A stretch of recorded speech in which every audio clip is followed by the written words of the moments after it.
Hello दोस्तों, नमस्ते, प्रणाम। कुछ मिश्रा अवधि में आप सबका स्वागत है। आप सबको चरण छू स्पर्श प्रणाम कर रही है बहन और सभी यूट्यूब फैमिली, सभी भाई बहन से आशीर्वाद का कामना करी थे और खूब प्यार दुलार मेरे चैनल पे दे जाए। आप सबके जीवन मंगलमय कामना करते ही आप सब हमेशा स्वस्थ रहें, मस्त रहें, अपने काम में व्यस्त रहें, बहनी के लिए भी थोड़ा समय निकालत रहें और फूलवाच रहे कि हमारे गीत की सुनत जाए। हम कैसे अवधि में पारंपरिक एकदम अपने दादी की अम्मा के मुँह से गाया हुआ गीत लेके आए हैं और बीच में स्किप न कर जाए, लास्ट वाली कड़ी जरूर सुनत। देखें, हर पत्नी और हर पति वैसे ही नहीं होते, न हर बेटा वैसे हो, न हर बहू वैसे हो। एक खराब की वजह से पूरा खराब होते हैं और कोई कोई तो ऐसे होते हैं, तभी तो कहा गया है। और बीच में कमेंट मतलब स्किप ना करा जाए गीत के, ना है तो आप सबके विवाह गीत में कितना आनंद आवे वाला बा, ये आनंद आप सब अधूरा छोड़ दे ही। आप सबके अच्छा लागे तो अपने चाहने वाले जेका अच्छा लागे सबके भी आप शेयर कर सकत हैं और जेका पसंद आए हमारे बहनी दीदी गाए भी सकत हैं, हमें कौन इतराज नहीं है। और देर न करते हुए हम गीत को सुनावे चलते सभी से। राधे राधे।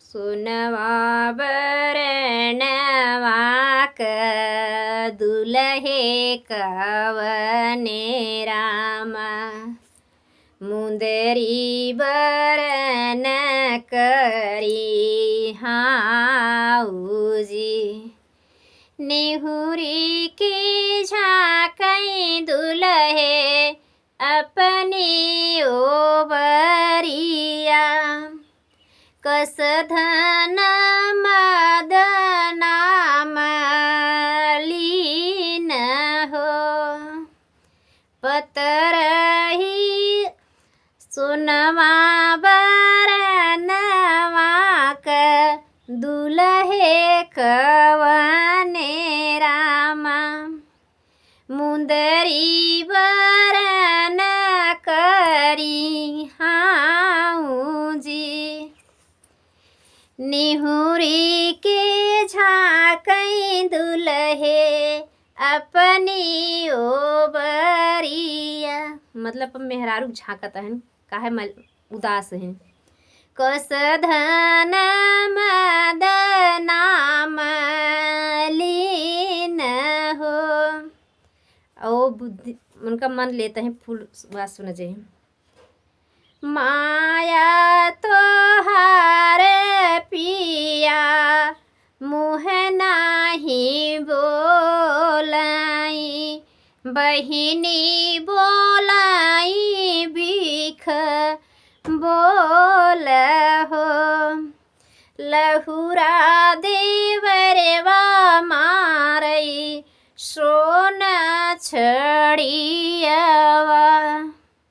यही गुने मदना मलीन हो, माया तो हारी प्रभु मुँह नाही बोलाई, बहिनी बोलाई बिख बोल हो, लहुरा देवरवा मारई सोन छड़ियवा, यही गुने मदना मलीन हो,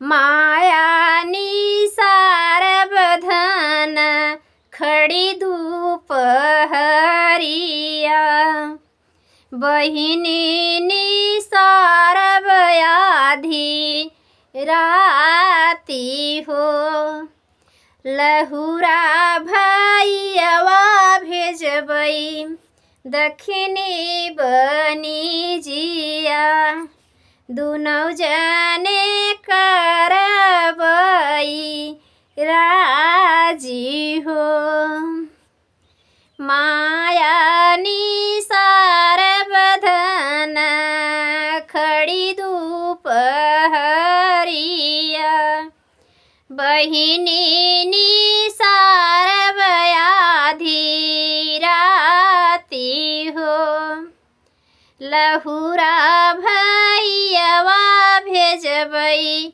दक्षिणी बनी जिया दुनौ जने करबै राजी हो।